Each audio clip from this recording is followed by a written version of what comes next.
Welcome to The Beauty of Conflict, a podcast about how to deal with conflict at work, at home, and everywhere else in your life. I'm CrisMarie. And I'm Susan. We run a company called Thrive, and we specialize in conflict resolution, communication, and building strong, thriving teams and relationships. Conflict shows up in our lives in so many ways. Most people, unfortunately, are not very good at handling conflict. Most people have never been taught the right tools for dealing with conflict. And then it leads to unnecessary friction, arguments, passive-aggressive emails, tears, hurtful comments, stuckness, all kinds of things we don't want.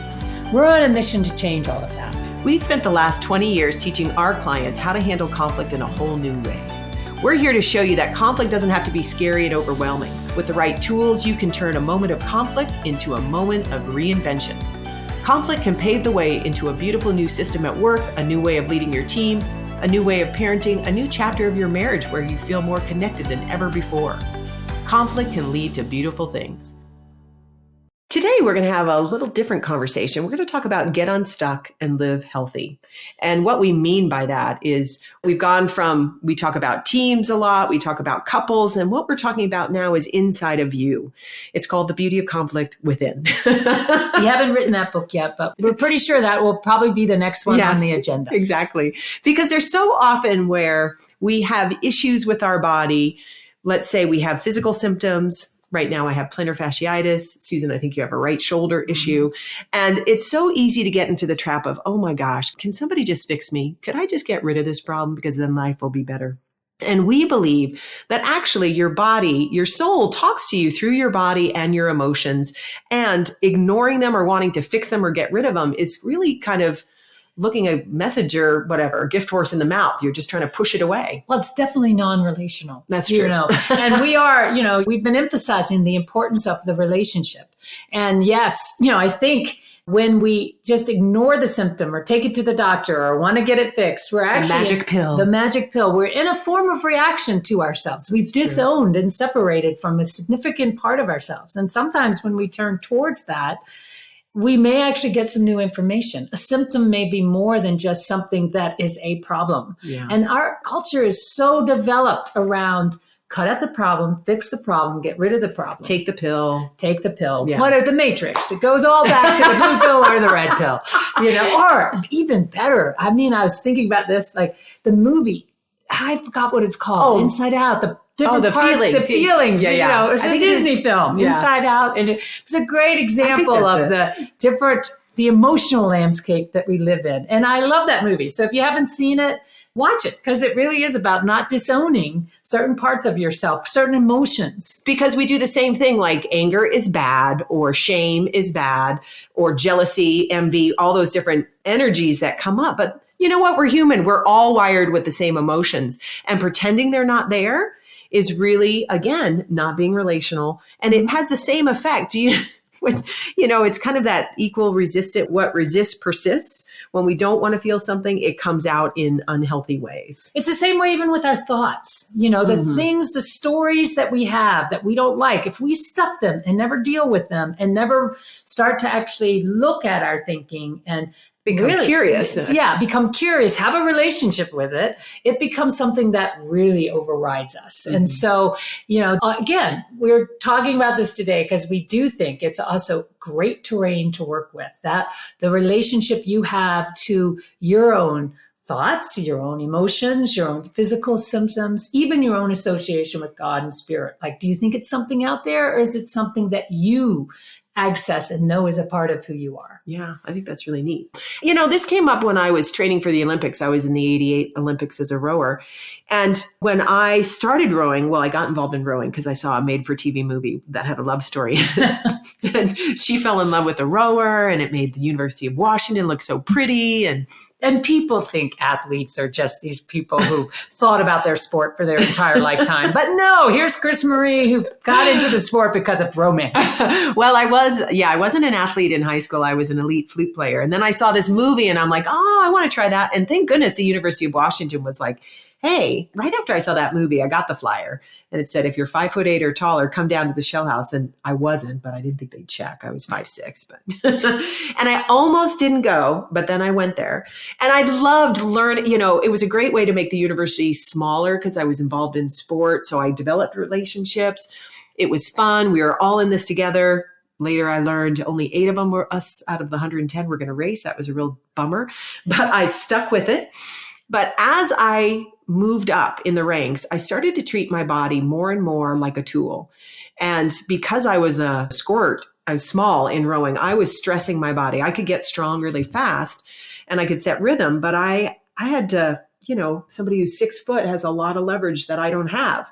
So I worked my body really hard. And when it started to break down, like when I started to get shoulder issues or knee or ankle or back, man, I felt betrayed by my body. I was like, listen, I am showing up. Why the frick are you not showing up? Like, you better be fixed. What do we need to do? Can you cut it? Can you operate it? Can you just, I was looking for somebody outside of me to fix me. And I was so mad at my body because I thought it was such a disappointment. And I think so often injuries, illness, can feel like your body has betrayed you. Yeah. And this is something that I've become very passionate about because I really do believe so many times people have lost their trust in themselves and our culture, their body. Mm-hmm. They trust their doctor or they trust something, and they don't trust, wait a minute, this, I know it sucks that this is happening to you right now. Maybe you have an illness, maybe but can you turn and listen to it? Can you develop a relationship with it? And that is for me, that comes from back when I had cancer. And the thing that stood out to me the most was when I had 4 cancers and CrisMarie was flashing numbers in front of me. And she doesn't like to say that. She was given 6 months to live on one and she had 3 others. And that'll be in another podcast because what I really want to talk about is the belief that I have come when I realized that cancer wasn't some foreign cell, and that it was my own cells that had gone kind of rogue. I was like, wow. So I actually started to see it as a communication issue. There's something that is inherently wrong. That actually allowed me to begin to become curious about this internal experience that I was happening instead of just going down the course road of getting blasted with chemo and radiation. Which you did do. Which I did do. Those things, our Western culture has done some amazing things to support some, because cancer, when it's gone rogue, can be pretty deadly pretty fast. So sometimes there needs to be interventions, but there also needs to be a willingness to look at, wait a minute, this is a relationship with myself. What is this going to be like? Basically destroying all the cells in my body to get rid of some rogue ones. How am I going to deal with that? So tell me where I'm wrong, Susan, but as you dealt with your different cancers, when you got curious and turned inward, it actually wound up being different traumatic events in your history that needed to be kind of processed, that you had stuffed away because you weren't really like, I don't want to deal with that. I don't want to deal with that. And they were different. For me, that is true. But I actually have come to believe that that's, for other people, it may be something different. Oh, I get that. But I wanted you to just talk about your experience. Yeah. So for me, when I became more curious about what is this expression, and I really did get, hey, when I started to deal more with whatever part of my life I wasn't willing to deal with or had buried or gotten rid of, my health did start to turn around. So there was a direct link in that regard. And I also think right now, cancer has become this thing that has gone out of control in our culture. And I think one in 3 people will have cancer. Yeah, it's pretty, and, we do everything we can to eradicate it. But it's this question of at what point do we realize this is a part of our cell system that is trying to communicate to us.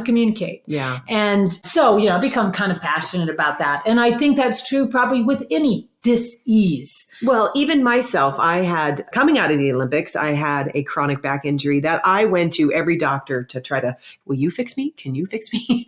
None of them could. And this was from Western, acupuncture to operation, surgery folks. And I also had chronic fatigue. I had skin and gut issues. I had allergies. I was allergic to about 30 different things. And one of the main things that when I started to get, I think there was one point where I was just collapsed. I felt so devastated with all the things that I was dealing with. And it was actually a form of surrender, which is when I could start to get curious, like, okay, what is happening? Like, why is this going on? Or what does this mean? And I started to get curious, and I started to actually drop into my body and be willing to feel. And one of the things I was angry about, which I hadn't really recognized, is how much I was making myself wrong. We lost at the Olympics. I was mad at my coach. I never would let myself feel that. And when I let myself start to feel what I really felt, my back got better. The more I started making choices that were more in line with me, was working at Arthur Andersen. I was working 60 hours a week, trying to please everybody. And when I shifted and I took a part-time job and I started painting and I started dancing, things I never let myself do before, my energy started to come back. As I continued to do things, my skin and gut issues went away. My energy came up. Now, that doesn't mean that I'm like, nothing ever happens to me. But when things... No, remember, she has a plantar fasciitis. This is not a lessons that we learn once and never do again. Yes, exactly. You know? So right now I'm struggling with plantar fasciitis, and it's more, how can I relate to this situation that's happening rather than just try to fix it? Of course, doing medical things is very important, but taking more of a curiosity and turning towards what's happening and developing a relationship and a conversation. And a body of work that I learned is focusing, which is all about developing interested curiosity for what's happening inside and learning to listen to that inner voice, that inner healer. Yes. And, so much of this, there's lots of different ways you can work with this. And another thing we often do is we talk about Gestalt, which is a form. Gestalt is sort of a completion, a whole. It's all about wholeness. So often we have unfinished stories inside of ourselves, like CrisMarie was saying with my cancers, and they may be related to particular relationships in our lives that we've never resolved. Sometimes but it can also be like, it can just be a starting point when you have a symptom to have a Gestalt with that symptom, to talk to that symptom, to imagine yourself. What does that, there's a variety of different ways you can do this. Classical Gestalt is you just put that symptom out in front of you on a cushion and you talk to it. In your mind. And then you go over there. Now, here's the thing with the Gestalt. Then you got to go over there and be that symptom. Now, that may sound a little weird, but if you go over there and just trust the process, breathe, respond to what you hurt, and say, sometimes symptoms, you'd be surprised, messages from symptoms. Yeah. And then you come back over and be yourself. And that form of Gestalt you can do with a physical symptom. You can do it with someone in your life who you have maybe it's a parent who's died and you have unfinished business with them. You can do the same thing in a form of Gestalt. It's very healing. This also, you can do this, you can work with the horses. Yes. Susan, why don't you talk about how you work with people that have symptoms when you're actually taking them out and working with them one-on-one with a horse? There's a variety of different ways. But one of the things about the reason why the horses are so profound, first off, they don't have stories. So, and, they have a really big Toro field, energetic field. Torsion, I think. Torsion, I'm not saying the word. But if you want to know the science of horses, that's probably... You can Google it. You can Google it. But when you get out there, it's an energetic experience. And so often when I'm working with somebody who is people who have been dealing with cancer or, where they have felt like their body has betrayed them and they're either terrified that they're going to get cancer again or they're going through it now. And, I've had people talk about how they feel like their body they can't trust it anymore. They're afraid the cancer is going to come back. They have a million little holes there. And, it's kind of like my encouragement to them is, one, go out with the horse and have a conversation. Just talk. The horse can support you in talking, reconnecting to your body. Mm-hmm. And so it's kind of a walking, talking, talk to your soul, talk to your body, talk to your cancer. Mm-hmm. But that horse is there to give you the permission to do it. And so many times I've seen that be so profound for people beginning to, I can. The story I have isn't the whole story, and there's room for something different. And then there's other ways, because things can come up while you're doing that. And so sometimes I'll shift it away. We won't be working with the horse to do something else and then come back to the horse. And I can imagine some of you out there thinking, oh my gosh, this sounds so wacko. If my foot is hurt, my foot is hurt. If I have cancer, I just need to get chemo. And that is one way of looking at it. We just think of there's a depth you may be missing and there's something going on Because we have so much happening in our subconscious that we're not aware of. And this is one way to start to tap more into more of you. And so often when people are having chronic issues, they are making choices in their lives that aren't aligned with, let's say, their soul's purpose. And the more people start to come, this is at least my own personal experience and the women and the people that I coach, the more they come in alignment and make choices closer and closer to what really lights them up, they get healthier. Yes. And I think back, years ago for me, when I was dealing with my cancers, I had the good fortune of being around two physicians who believed very strongly in the medical model. But they themselves started a whole movement around, because they said sometimes healing took place in their waiting rooms more often than it took place in their offices. And what did they mean by that? And what they meant by that is that the people in their waiting rooms were relating to each other. And those relationships were fostering the healing more than some of the things they were doing. Mm-hmm. But they also would say, to me, look, we want you to go back, get that radiation, get that surgery, because right now you're not doing this fast enough. So whatever, so don't throw out the baby with the bathwater. Mm-hmm. Go and take care of business. And then you can come back, because there's probably some work to do. So I always appreciated that too. It was like they were able to see the beauty of what they had to offer, but they also saw something else that was possible. Mm-hmm. And they really built a way of integrating that. And that to me that's how I think I get excited about working like that. And I think for me, when I was like so swamped with physical issues that were dragging me down, I certainly felt so helpless and that I was a victim to my body. And my body, like at the Olympics, or before then, my body was betraying me. But then as it added on, and when I can actually feel like I can do something different, like, wow, I can actually turn towards this and be curious, just like we say to do in relationship, be curious and interested in like, what is making you hurt so much, or what is going on? Then I feel more, I feel like I can influence in some way, even if I'm just listening and hearing what's happening. I mean, there's so many things happening in the world right now. Like I even think of things like depression, mm-hmm. where, depression is incredibly difficult to deal with when you've got clinical depression. Yes. There isn't any question that there's probably definitely something about clinical depression that's real. But mm-hmm. the other thing that can make a huge difference with people who are acutely depressed is the ability to be able to talk about it. I mean, more and more we're finding the last thing you want to do is kind of not be able to communicate about what is really happening to you. And so if you're fighting suicidal thoughts every night, to be able to actually tell someone that versus try to do it by yourself. Because I think there's so much shame about being depressed or being suicidal that we want to let me put it in the closet. And that's the worst thing. It only exacerbates the condition. And the more that we can hold, that someone can talk about wanting to die, and we don't have to panic and think that's a bad choice. Because sometimes, I remember someone once when I was in the throes, my therapist, when I was in the throes of my cancer and everything else that was coming up for me, at night I would have, it was hell. And often I would find myself very suicidal. And I remember one night calling her and I was like, I just feel like I want to kill myself and I don't know what to do. And I remember her saying, I actually understand why you would make that choice. Mm. And I would be so sad if that's what you chose to do, but I understand that choice. Mm. Now, in our world today, probably if when I said my therapist's name, she'd get in trouble for that because we have such a thing of you can't.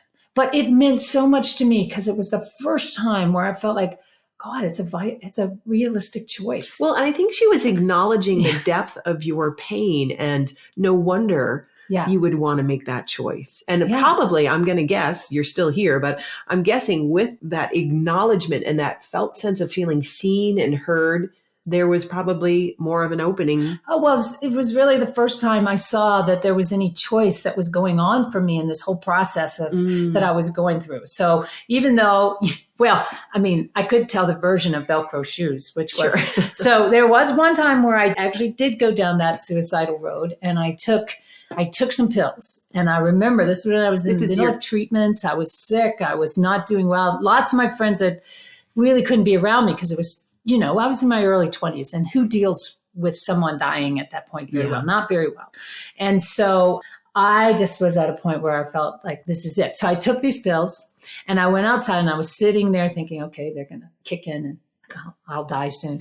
And I was looking down at my shoe and I realized that I always tied my shoe backwards. So, and I was like, wow, that really sucks that I tie my shoe backwards. I cannot die. I mean, this is going to sound like a crazy thing. I cannot die learning how to tie my shoe in a normal way.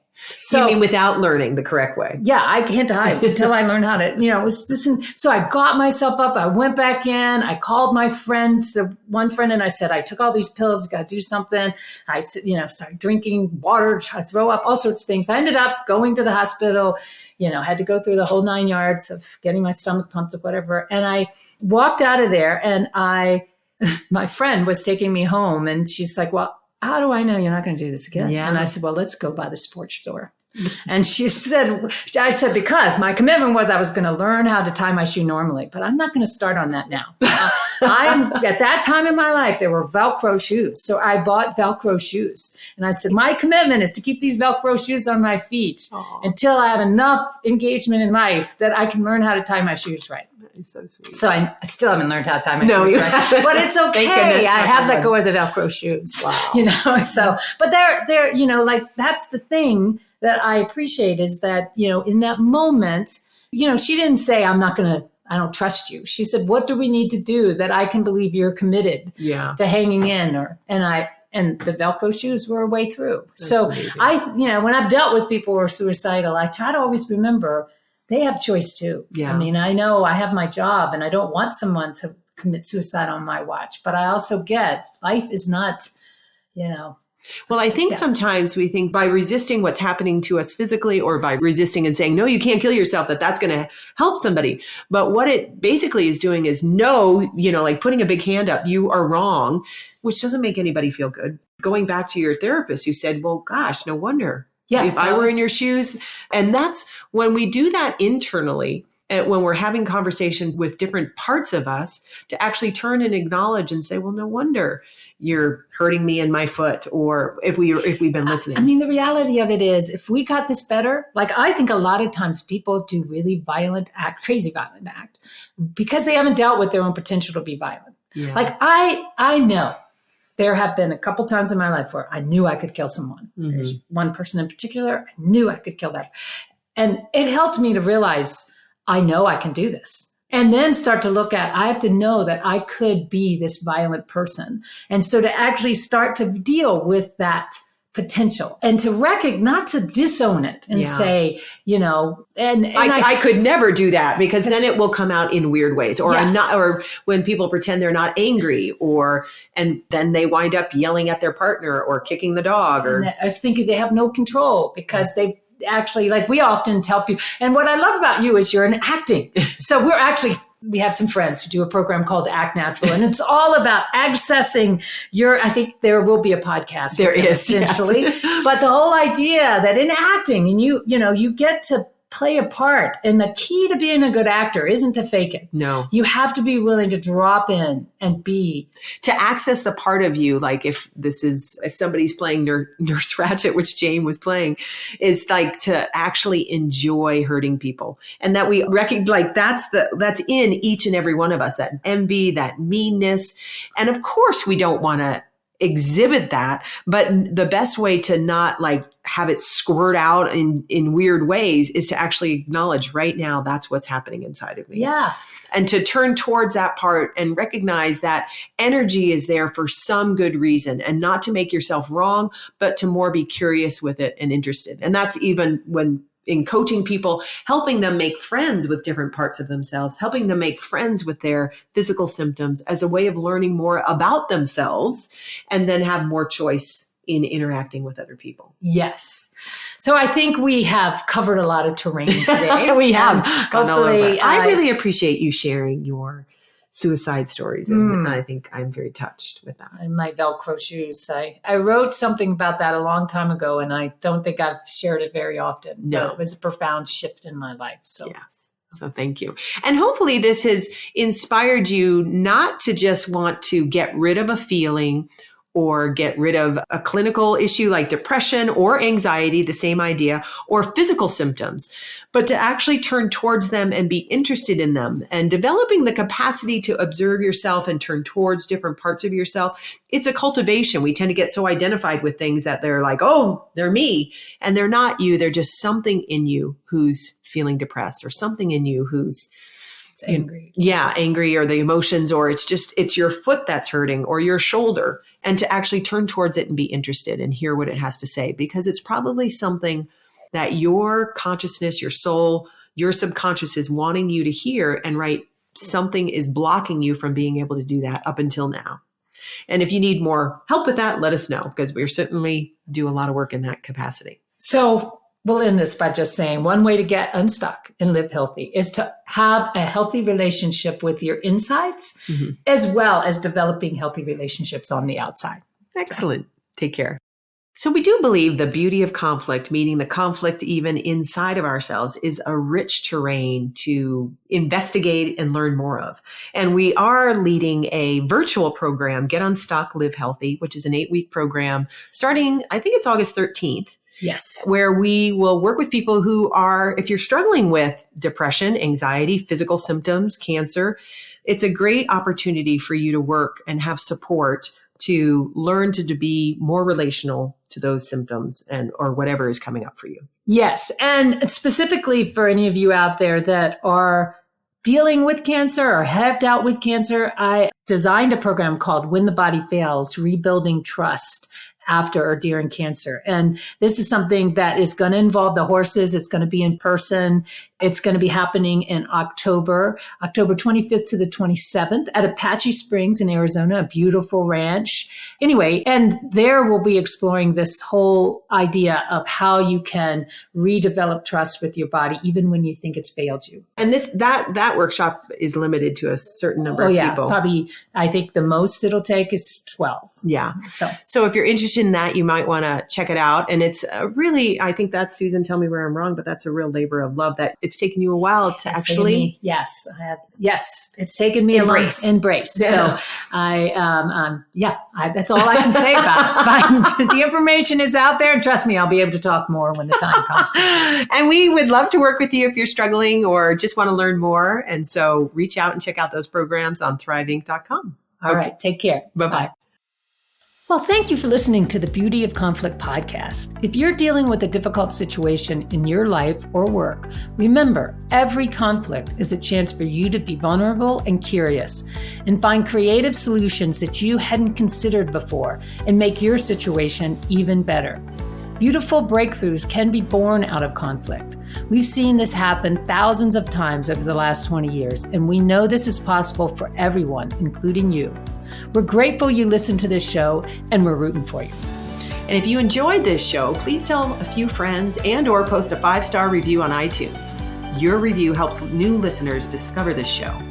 More people listening to this show means less friction and arguing and suffering out in the world, so that's a great thing for everyone. Also, visit our website, thriveinc.com. That's THRIVEINC.com. to read our articles, join our newsletter, buy our books, and learn more about the services that we offer. Thanks again for listening. We hope you have a peaceful, productive, and beautiful day.